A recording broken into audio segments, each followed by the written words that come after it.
Por que Deus fez Moisés esperar 40 dias no topo do monte para lhe entregar as tábuas da lei, se ele realmente queria era falar sobre argolas, tecidos e caixas de madeira? Primeiro, olá, como você está? Espero que esteja tudo bem, em paz. Começamos aqui mais uma edição do nosso café. Café com Jesus, né? E hoje nós vamos fazer o seguinte, vamos responder essa pergunta, né, no talo, assim feita, né? Mas a gente também vai esclarecê-la. Então acompanhe comigo hoje a leitura e a reflexão de Êxodo 25. Primeiro lá, vamos na leitura. As ofertas para o tabernáculo. Disse o Senhor a Moisés, diga aos israelitas que me tragam uma oferta. Receba de todo aquele cujo coração o compelir a dar. Essas são as ofertas que deverá receber deles: ouro, prata e bronze, fios de tecido azul, roxo e vermelho, linho fino, pelos de cabra, peles de carneiro, tingidas de vermelho, couro, madeira de acácia, azeite para iluminação, especiarias para óleo da unção e para o incenso aromático, pedras de ônix e outras pedras preciosas para serem encravadas no colete sacerdotal e no peitoral. E farão um santuário para mim e eu habitarei no meio deles. Façam tudo como eu lhe mostrar, conforme o modelo do tabernáculo de cada utensílio. A Arca da Aliança. Faça uma arca de madeira de acácia com 1,10 m de comprimento, 70 centímetros de largura e 70 centímetros de altura. Revista de ouro puro por dentro e por fora e faça uma moldura de ouro ao seu redor. Mande fundir 4 argolas de ouro para ela e prenda-as em seus 4 pés, com 2 argolas de um lado e 2 do outro. Depois faça varas de madeira de acácia revistas de ouro e coloque-as nas argolas laterais da arca para que possa ser carregada. As varas permanecerão nas argolas da arca, não devem ser retiradas. Então coloque dentro da arca as tábuas da aliança que eu lhe darei. Faça uma tampa de ouro puro com 1,10 m de comprimento por 70 centímetros de largura, com 2 querubins de ouro batido nas extremidades da tampa. Faça um querubim numa extremidade e o segundo na outra, formando uma só peça com a tampa. Os querubins devem ter suas asas estendidas para cima, cobrindo com elas a tampa. Ficarão de frente um para o outro, com o rosto voltado para a tampa. Coloque a tampa sobre a arca e dentro dela as tábuas da aliança que darei a você. Ali, sobre a tampa, no meio dos 2 querubins que se encontram sobre a arca da aliança, eu me encontrarei com você e lhe darei todos os meus mandamentos destinados aos israelitas.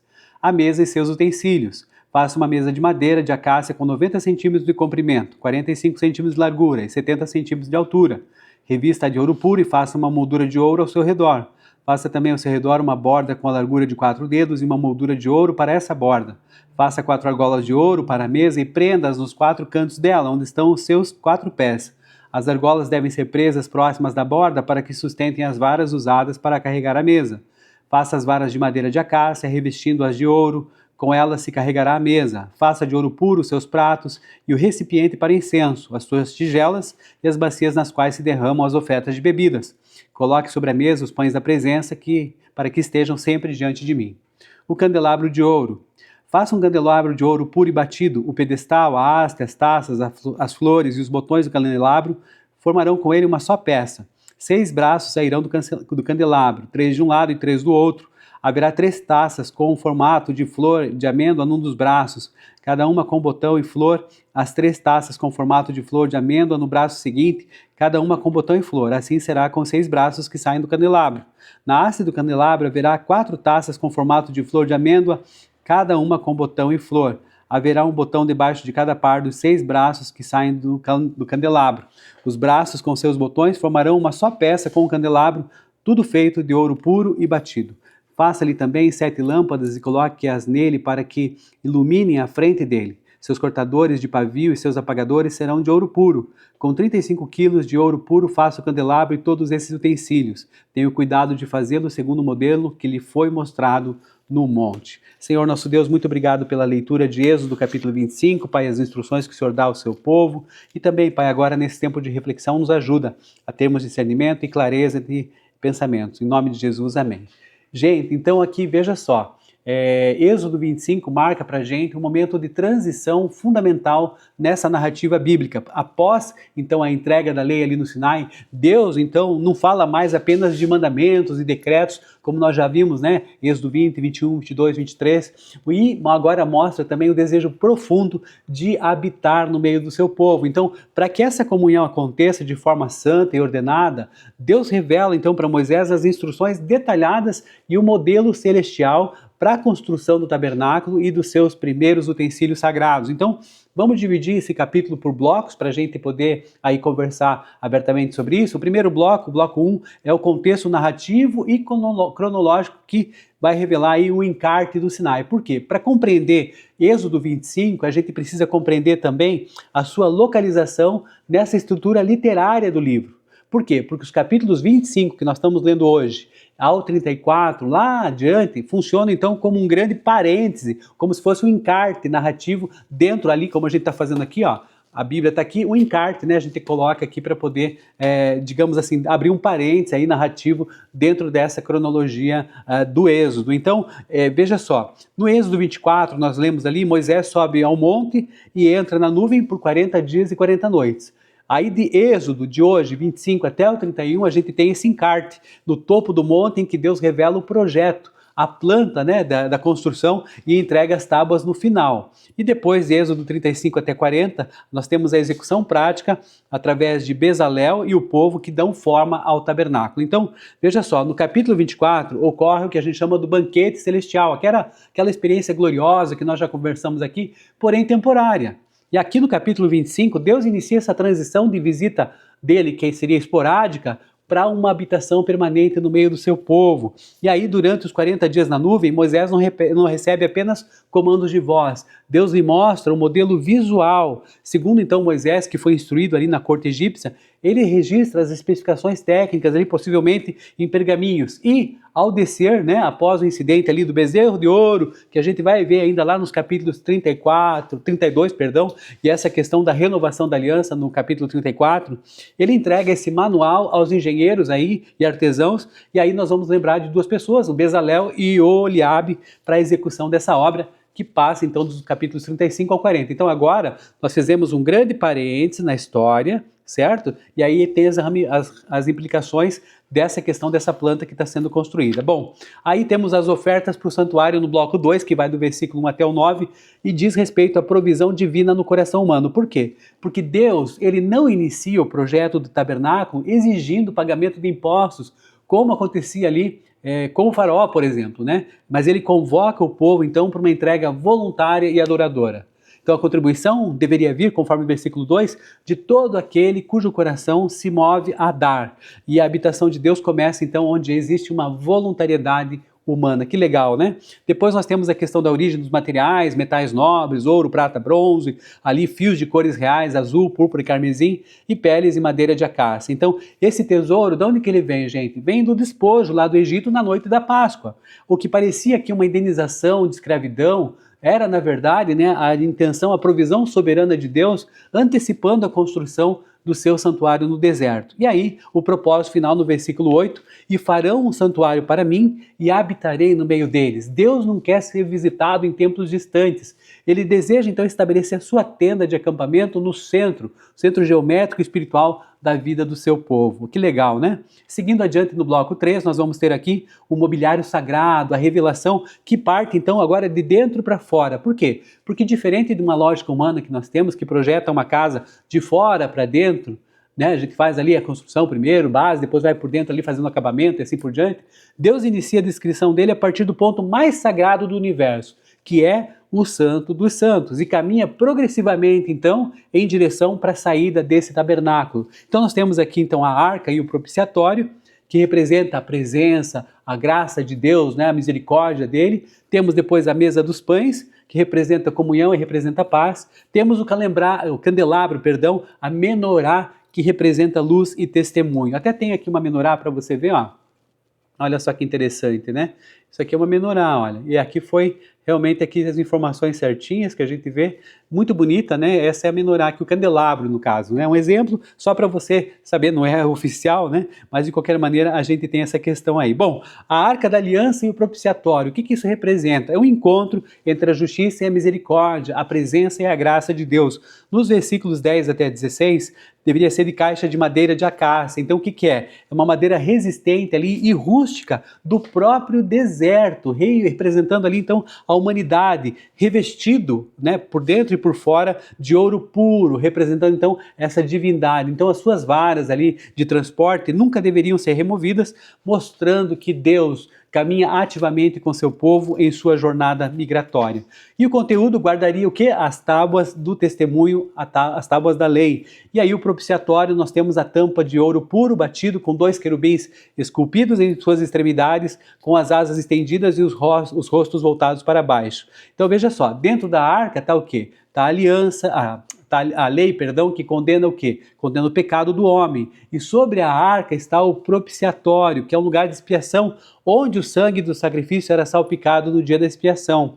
E quando Deus olha para a arca, a sua santidade e justiça encontram primeiro o quê? A misericórdia do sangue redentor, e é o trono da graça, o ponto definitivo de encontro e diálogo entre Deus e Moisés aqui. Depois, seguindo adiante, dos versículos 23 até o 30, a gente tem a comunhão à mesa do rei, em que a estrutura é feita de madeira de acácia, revestida de ouro puro, ali com as medidas e tal, e continha pratos, colheres, jarras e tigelas de ouro para as ofertas, né? E aí o pão da presença, 12 pães que representam então as tribos de Israel, que deveriam ficar continuamente sobre a mesa perante o Senhor. E aí temos essa nuance teológica, né, que na cultura ali semita, na cultura hebreia, ou então dos hebreus, na cultura dos hebreus, comer com alguém, gente, é o maior sinal de reconciliação, amizade e paz. Então, após estabelecerem o seu trono ali, a arca, Deus projeta uma mesa de jantar praticamente. O tabernáculo, então, ele não é apenas um lugar de temor reverente, mas é um lugar de comunhão e provisão diária, onde o povo come na presença do Pai. Temos depois aí o candelabro, que eu já mostrei para vocês no menorá, né? E é a luz que guia no meio do caos, a luz do testemunho. E aí tem a estrutura, que é uma peça única e maciça de ouro puro batido, e que pesa mais ou menos 34, 35 quilos. Era uma haste central e 6 braços, como nós já mostramos aqui, 3 de cada lado, ricamente adornada com cálices em formato de flores de amendoeira, e botões e flores. E aí a função dela é iluminar o espaço à sua frente no lugar santo, que não possuía janelas. Então, veja só, a menorá representa então essa presença iluminadora do Espírito de Deus, que dissipa as trevas e concede sabedoria. E as amendoeiras eram as primeiras árvores, olha só que interessante, elas eram as primeiras árvores a florescer após o inverno ali no Oriente Médio, e simbolizavam o quê? A vigilância de Deus, a promessa de vida nova. O candelabro aponta para fora, né? Você vê aqui essas coisas todas assim, né? Olha só que interessante. E aí a comunhão vivida na mesa de Deus deve se traduzir o quê? Em luz, em testemunho para as nações ao redor. Seguindo adiante aqui então no nosso bloco 4, as aplicações aqui que a gente tem para a nossa teologia prática e nossa missão integral. O que é? O valor da matéria e dos detalhes. O que acontece aqui? A existência divina, né, em princípio meio estranha, porque está cheio de regras aqui, com medidas específicas, materiais específicos e técnicas de engenharia, demonstra o que, meus irmãos? Que Deus se importa com a nossa realidade material, artística, nossa realidade laboral, do nosso trabalho. Nada do nosso cotidiano passa desapercebido a esse Deus. E depois temos aqui o resgate do padrão do Éden. Sim, porque os elementos como o ouro puro, os querubins, os motivos florais ali, as amendoeiras, elas são uma clara alusão ao jardim do Éden. O tabernáculo, então, é essa recriação temporária do Éden no meio dessa aridez toda do deserto, ensinando que o plano final de Deus o que é? Restaurar a sua criação, caminhar novamente lado a lado com a humanidade. E depois temos aqui a fidelidade criativa, o rigor e a rigidez das especificações. O que acontece? Eles educavam um povo que estava recém-saído de uma cultura de idolatria caótica como era o Egito, né? E ensina-os a adorar com reverência, com ordem, com santidade, seguindo agora estritamente a direção divina. E agora, respondendo à pergunta do início ali, por que Deus fez Moisés esperar 40 dias no topo do monte para lhe entregar as tábuas da lei, se o que realmente ele queria era falar sobre argolas, tecidos e caixas de madeira? Por quê? Veja só, as tábuas da lei, eles eram um contrato formal, um pacto formalizado. Lembra-se que Deus ditou as leis e depois agora vai ser formalizada? Depois o tabernáculo, as argolas, os tecidos e as caixas, era a casa onde eles viveriam juntos, o povo e Deus. E aí o que acontece? Aqui nós vemos que Deus fez Moisés esperar, porque mais importante do que assinar o contrato, aqui no caso, né, as tábuas, era preparar a habitação permanente do tabernáculo. Deus estava mudando a dinâmica das visitas esporádicas que ele fazia, como o banquete que nós vimos lá no topo do monte, em Êxodo 24, para uma habitação agora diária no meio do acampamento. E ao detalhar a arca, esse aparentemente, vamos dizer assim, questão aí desses detalhes chatos de madeira e de ouro, são na verdade o quê? Um roteiro de relacionamento. Olha só, a arca é a presença de Deus. A mesa é o lugar de comer junto, de amizade, de relacionamento. E o candelabro é a luz para poder caminhar. E a conclusão, então, o que que é? Aqui, Deus gastou tempo falando dessas coisas porque ele estava detalhando como seria a convivência prática e diária ali do povo com ele. E aí ele, através então da comunhão, da mesa, né, da revelação, do candelabro e a lei escrita nas tábuas, ficaria guardada justamente aqui para dentro dessa estrutura de um relacionamento integral e interessante, né? E aí o que acontece é que Deus se importa com essas caixas e argolas também da nossa vida, nossa matéria, nossa rotina, nosso trabalho. Deus estava usando esses elementos, meus irmãos, para recriar o ambiente do Éden no meio do deserto árido. E a resposta final, então, para nós, o que é?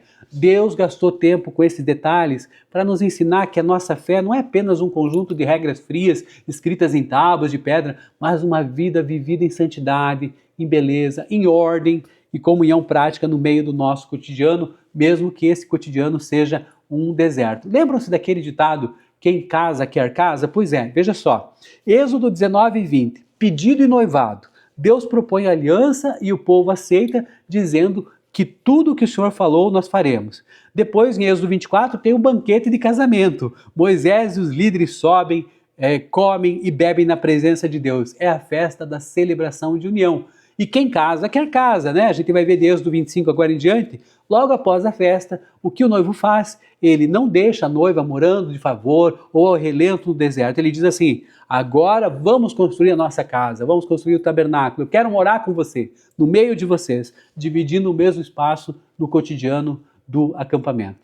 Qual que é a beleza aqui, gente? Deus não queria um relacionamento à distância, onde o povo visitava ele apenas no topo da montanha ou em ocasiões especiais. Ele queria, esse Senhor Deus queria a convivência diária dessa vida de casados, né? Dessa aliança, e para isso ele precisava de uma casa, de uma tenda do tabernáculo, com móveis muito específicos, como uma cama, o trono, a arca, no caso, para a intimidade, uma mesa, a mesa dos pães, para ter o relacionamento, né? Para as refeições diárias em família, e é isso, e a luz para iluminar, né? Porque a gente precisa aqui ter esse caminho iluminado, como Deus gostaria que nós agíssemos e como nós devemos agir. E aí, o desafio pessoal para nós, caminhando para o final, é que o Senhor Deus, que Ele possa nos revestir com o ouro da sua graça, né? Para a gente poder entender ali, através do seu Santo Espírito, que aquilo que nós hoje, que nós temos, parece tão rústico, mas isso é, né? Você tem alguma qualidade, tem alguma situação, mas pode ser limitado, pode ser espinhoso quanto a madeira, tão espinhoso quanto essa madeira de acácia do deserto,